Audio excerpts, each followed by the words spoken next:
అవినాశితు తద్విద్ధి ఏన సర్వమిదం తతం వినాశమవ్యయస్యాస్య న కశ్చిత్ కర్తుమర్హతి. పద అర్థం చూద్దాం రండి. అవినాశి నశించనిది, శాశ్వతమైనది.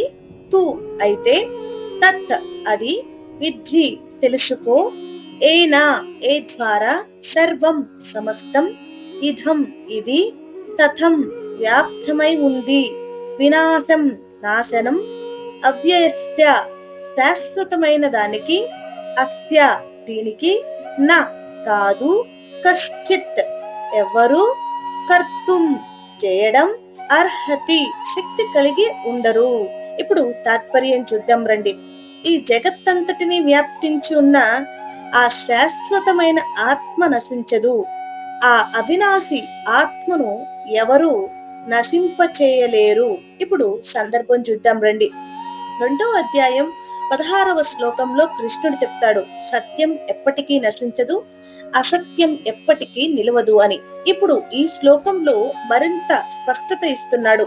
ఈ లోకమంతా వ్యాప్తించిన ఆత్మ అవినాశి, దానిని ఎవరు నశింప చేయలేరు అని.